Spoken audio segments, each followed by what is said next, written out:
back to another episode of Card Talk, a podcast where we spend just a little bit of time talking about cards from Lord of the Rings card game. I'm your host, Dave Walsh. And I'm Grant Thompson, just along for the ride. And poor Ted, he is out doing whatever Teds do when they're not recording Card Talk episodes. So, Ted, we miss you, but, get everything figured out and then come back. Don't worry, guys. Ted is still part of the show. He's still a Patreon tier. If you join us on Patreon at the $20 a month level, you only have to do it once. But if you do, you can call Teddy Ready Teddy anytime you want. He won't even get mad about it. And normally, I guess, since we're talking about patrons, normally I would have Grant or Ted throw it over to me. But I'm just gonna not even include you in it, Grant. I'm just going to go straight into thanking the patrons because they're that important. Yes, I would agree. You wouldn't do that, David. Yeah. So, it's the patrons that help this show so much with all the things that we try to do for the community, and we love that.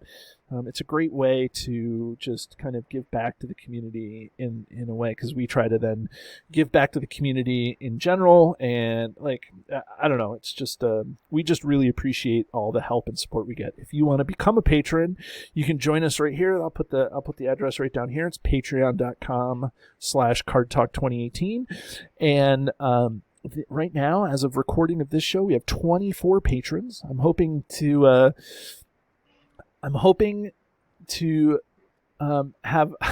myself that it'll be awkward at some point. In previous shows, Ted and Grant have both wanted everybody to make it awkward for me, but by having so many patrons join. But we do have 24, and the list grows ever onward. So here we go.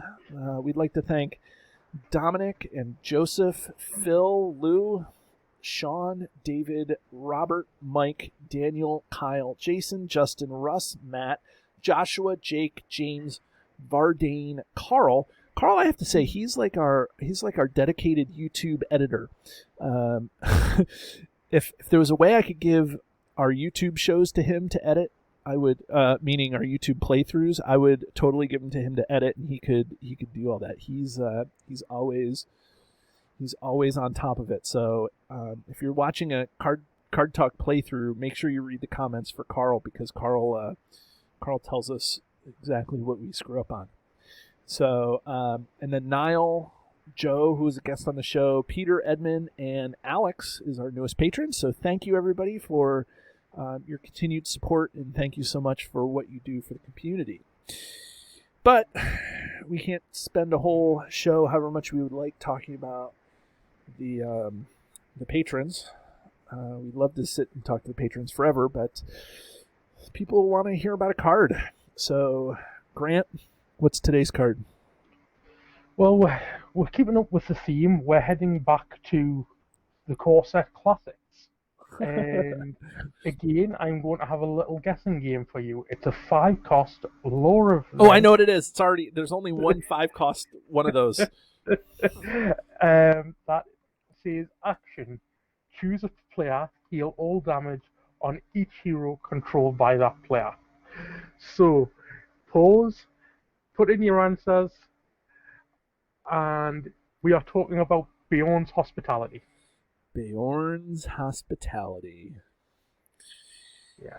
Yes. So just as a prelude, Grant, Ted, and I were talking about a grouping of shows to do, and we thought the best thing to do as 2020 ends and 2021 begins is, global pandemic and all this stuff going on in the world. It's just nice that we can talk about the healing aspect, right? So maybe we're on the road to healing some stuff in the world. Maybe, things are going to get a little bit better with the pandemic. Who knows? But so why not have some hope here and talk about healing cards? So today's Beorn's Hospitality. And Grant, what do you think of Beorn's Hospitality?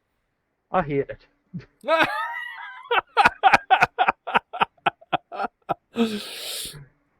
Okay, let's ring this guy. No, what makes you hate this card? Well, hate is such a strong word. I very much dislike this card. It was everything a healing card should have been, but way overcosted. The healing effect to target all heroes is nice. However, the fact that you then have to pay 5 for it to heal all heroes. Fair enough, in higher player counts, that might not be an issue.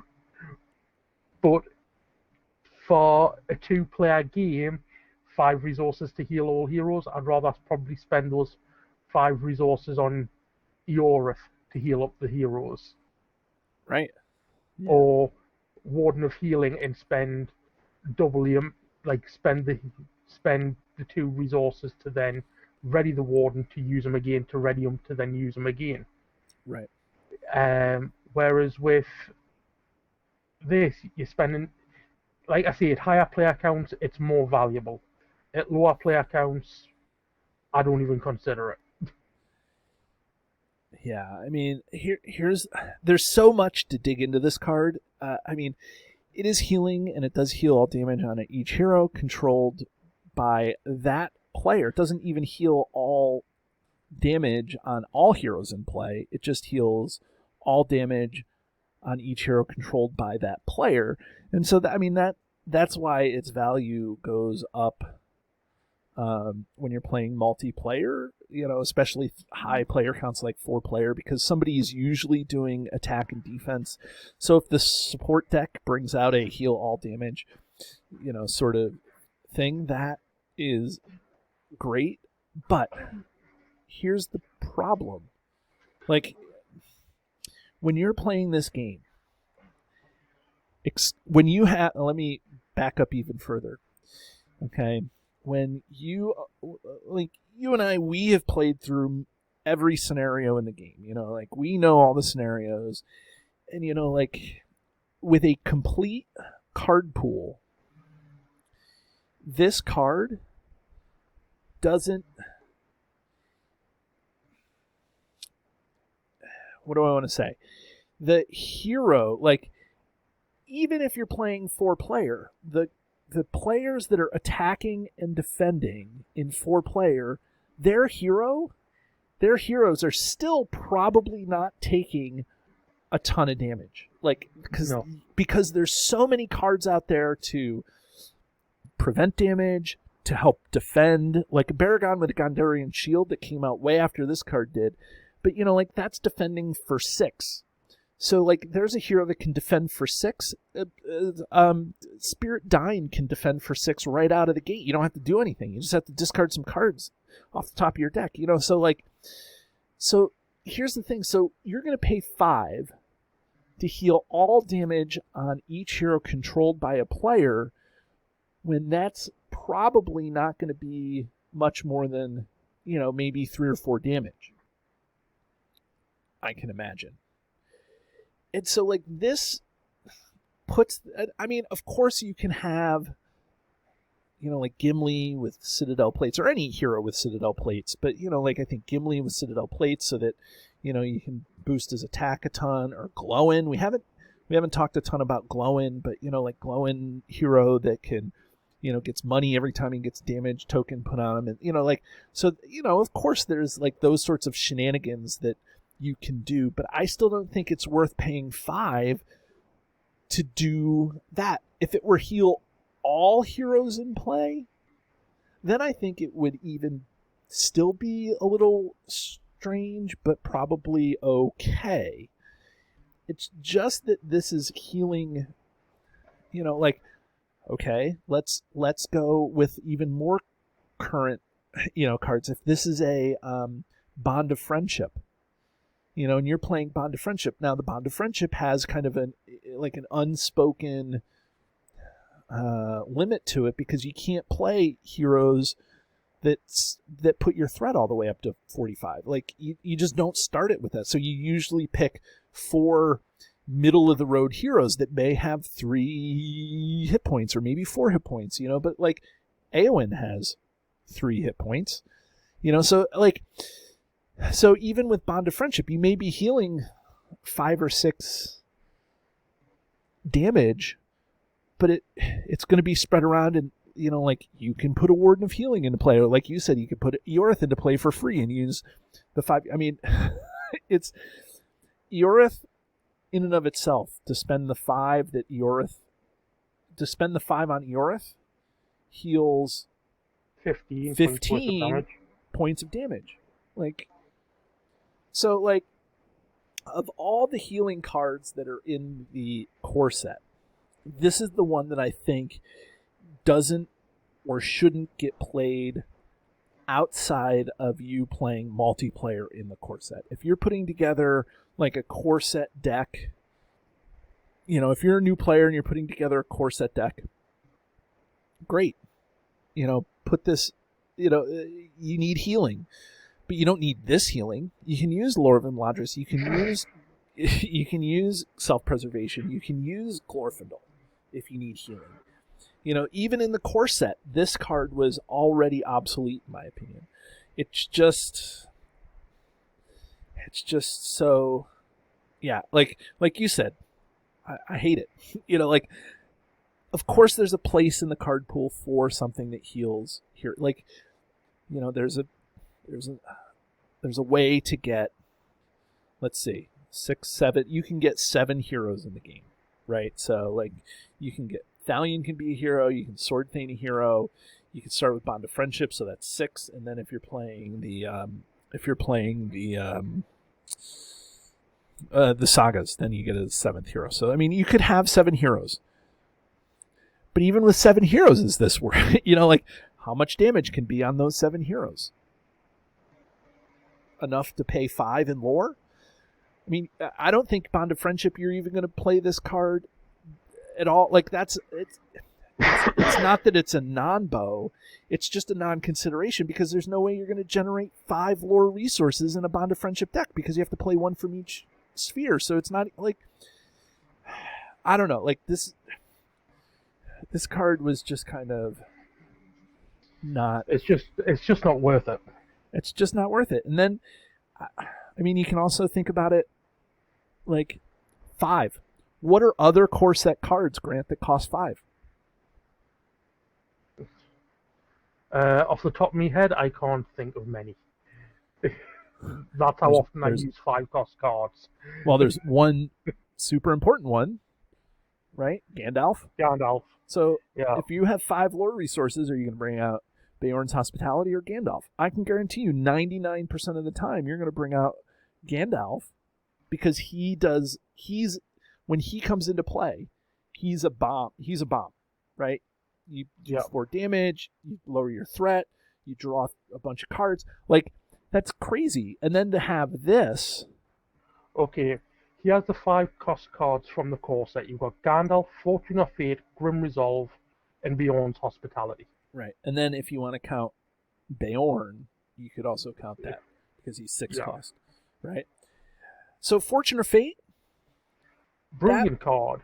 Well, but I think that has kind of outgrown its usefulness. Like at the beginning when you're first starting out in this game and you're playing core set, like you need your heroes to do a lot of heavy lifting. So yeah, Fortune or Fate, great card. Ted and I did an episode on Fortune or Fate. You weren't there for that one. Even in the current card pool, it is a brilliant card to bring back a hero. Me and Matt did it in our Journey in the Dark. We had to use Fortune or Fate twice in that game. If you haven't seen it, check it out. But it's a very powerful card. Right. I think that there's a better niche. Core Gandalf, of course, you have to use. Beorn. Beorn is tough to bring out, but when he does, he changes the game. Grim Resolve allows you to ready all characters in play. All characters, right? Every single character. So in multiplayer, Grim Resolve still sees some use. Not to say that it sees widespread use, but it's still popular. This card, I don't think, was ever popular. Then you've got Houses of Healing. Same sphere. You may exhaust any number of healer characters you control as part of this card's cost to reduce the cost to play this card by 1 for each hero character you use in this way, refresh action, choose a hero in any player's discard pile and put it back into play. It's a cheaper version of Fortune or Fate. Right. It's another bomb. You put that out and it's going to change gameplay. Right. Yeah. I mean, spending 5 to just heal, like, and I'm not trying to dismiss the importance of healing. I think that all decks need some sort of access to healing. My Slippery Sylvan deck has the Sylvan Tracker. It doesn't have anything else, but it has a couple of Sylvan Trackers, which is enough for most decks. Like my Hobbit decks that I play always have a Warden of Healing, something to help heal. But how much are you really going to be healing off of this? That even if you just have the core set, let's look at this. So for new players, pay attention to this. So let's think about it. If you have Glorfindel, Lore Glorfindel, which probably not used very often, but he has that ability. Pay 1 resource to heal 1 damage. Right, so you're paying 1 resource to heal 1 damage.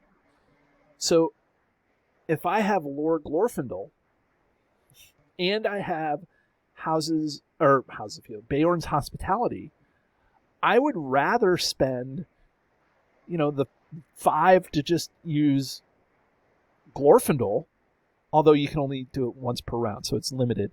But that's the thing. It just seems to be obsolete even before it was. I think the intent of the card was to kind of make a a healing bomb card, and since the core set, of course, there's a couple of healing bomb cards out there that are just awesome. I think that Elrond Hero in all his glory is like a healing bomb card. If you're running Elrond, that's awesome. Everything, you add 1 to everything. So, but I think this card missed the mark right from the very beginning. Yeah, they made it. I think it would see a lot more play if it healed all characters in play, rather than just healing a player's heroes. If it was, say, choose a player, and all that player's characters got healed, I think it would be a little bit more viable. I think that would be a brilliant solution. Either choose a player, heal all damage on all characters, or heal all damage on all heroes. Yeah. But think about the latest cycle that was released, and Caleb has come on the show and said, we have those 4 cost bomb cards, muster the Rohirrim, the Host of the Galathrim, those are true bomb cards for 4. And then we have this card for 5. I don't know. I guess there's only so long I can pan a card before I say, it's just garbage. I think that, there may be a place where this fits in. Like if you're doing, a Glowin, let's see, Gimli, Glowin Gimli Treebeard deck, where you can put, where you want to make sure that all your guys get healed eventually. But I think that you're not going to be spending 5 lore resources you're just not spending 5 lore resources to use this card. You would have to have at least 2 lore heroes, to play a 5 cost lore card. I don't know. It's just, how is this card bad? Let me count the ways. I'd like to see what the designers who designed this card and play tested this card. I'd like to get their feedback on this card because for me, even back in the core set, it was highly overcosted. Yeah. I mean, I'm just glad there was only one of them in the core set. Of all the cards that you want to get, I don't know. Of all the cards that you want to get multiple copies of, Test of Will, Feint, Unexpected Courage, all the ones that are you don't want multiple copies of Beorn's Hospitality, I don't think. Yeah, well, looking at just the core set for the 5 cost bomb cards that they had in, Obviously you had Fortune or Fate, Grim Resolve, Gandalf.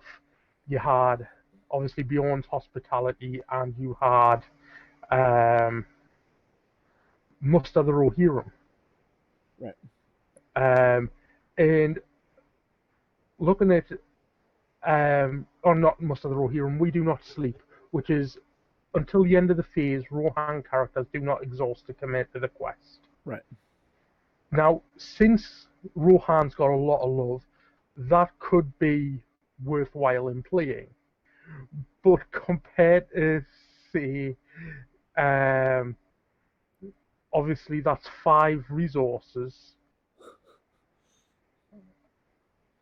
and it's just like, well, you'll need to have resource acceleration in Spirit. In Spirit, you'll need resource acceleration in lore. Well, that for Beorn's Hospitality. So, looking at these 5-cost bomb cards for just the core set, Fortune of Fate, Grim Resolve, and Beorn's Hospitality and Gandalf, I think 2 of them do the job well. 3 of them do the job well. Beorn's Hospitality falls short of the mark. Yeah. As we've been talking about the healing cards and which is good and what makes a good healing card and what makes a bad healing card, and and of course the Warden of Healing is kind of the gold standard that the community uses because it's flexible and it's repeatable and it's all those things. For all that the Warden of Healing is, this isn't. And we've talked about how you would want to put this in maybe not this card, but healing in a 300s deck, because you can't put Warden, you can't put Aorith in a 300s deck. But I think that if you're putting this in a 300s deck, I just, maybe that makes a little bit of sense, because, you have the cost reduction at the beginning of the game for attachments. So if you get this as an event, but at the beginning of the game, you're not going to be taking a ton of damage, or maybe you could because you can take something undefended at the beginning of the game. It's hard, and I'm not the best in the world with coming up with corner case situations for cards. Yeah, where's Ted? Yeah, right. But I mean, I don't think that this even fits that corner case of using it in a 300s deck. I just don't think it does. No, I wouldn't use it in a 300s deck, even if I had the resources to spare. Right. And that's the thing, that's the thing is when, if you were going to play this card, what is it? Late game? It's a late game card maybe, or is it a mid game card? I don't even know, because I'm not even playing this card. Well, exactly. There's no reason to be playing this card when you've got Warden of Healing, you've got Eorith, you've got Lore of Lavdris. There are so many better options to play that can heal the damage that it just doesn't work. Yeah, for me.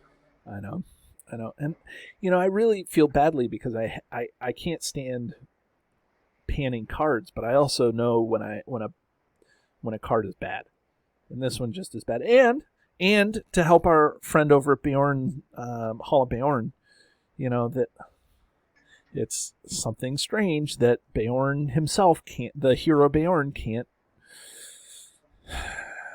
benefit from his own hospitality, right? Yeah. Because it's a player card effect. So, and I know that this card came out before Beorn did, but, and so it's hard to, retrofit cards to fit a thing, but, it's really funny that... Well, even if they just errate, I'd say Beorn's Hospitality, it's a cost 3 or cost 4, it would make it that little bit more viable. Right. I just don't think there's enough damage on one player's heroes to justify 5 cost. Ever. Yeah. So even that's really what it comes down to. Maybe if they just errated it, like they did with Boromir, they errated him to once per phase for his readying. They could errate this to say, choose a player, heal all characters. Right. Or that would make me feel a little bit better, but or still, heal, I don't know. or heal all damage on each hero in play. Just something to make it that little bit more viable. Right. Because at the moment, it's just not a viable card to play. Even in a Grey Wanderer deck, right, or a Council of the Wise deck, you're not going to be wanting to play this card. Council of the Wise, you're definitely not playing this in a Grey Wanderer deck, but Council of the Wise, there's so many other event healing options that this isn't even a choice for that. So, I don't know. Should we ring this guy? Yeah. Or should we look at the art first? The art is amazing. I like the art. Yeah, I mean, the art is pretty good. It's, it's in the house of Beorn. It's around his dinner table, so it's cool. It reflects what the card is supposed to be doing. Yep, and I actually like the flavor text. And my house is open to you if ever you come back this way again. Right. Yep. Yeah. Well, let's ring this guy. So for anybody who doesn't know or has forgotten, we have a highly scientific yet arbitrary system where we rate a card on a scale from 1 to 10, where 1 is the best card in the game. It's the one card to rule them all, and a 10 is the worst card in the game, or the card that gets thrown back into the fiery chasm from whence it was made. So, Grant, I think it's your turn to go first. I can't see a use for this card. I am rating it 10 rings. I should have gone first. You know what I was going to say? Come on, man. I can't see a use for this card. I'm giving it 10 rings. This card is never going to make it into a deck that I just can't. There's nothing that's going to make this card good. And you know what? I think that's fine. There is a card that can make this good. Flame of Arno. And that's about it. Just yes. Flame of Honor, right? And if that's the reason why a card is good, then it still gets 10 rings. They're Brockio Iron Fist. So, oh man. So, there it is. And you know what's really interesting is Brock is one of our more popular shows. So I go back and I look and see what our popular shows are. So maybe Beorn's Hospitality will fall into the popular shows because Beorn's Hospitality is just not so good. So maybe. So anyways, everybody, thanks for joining us, and join us again as we talk about more cards from the game. Do you love the content? Here's what you can do to stay connected. Become a patron. The money collected through Patreon goes into keeping the lights on here at the podcast. We love our patrons, and you can join at many different levels. Visit patreon.com/cardtalk2018. You can subscribe to us, whether you're watching our YouTube channel or you're listening to us in your favorite podcatcher. Hit the subscribe button to get notifications of all our new episodes. Didn't know we were an audio podcast? Find us by searching Card Talk to get access to our 120 plus regular episodes. Didn't know we were a video channel? Find us by searching Card Talk LOTR LCG on YouTube. And there you can find not only our regular episodes, but you can find our bonus playthroughs and other content related to the game. Want to get a hold of Ted, Grant, or myself? Feel free to email the podcast at cardtalk2018@gmail.com.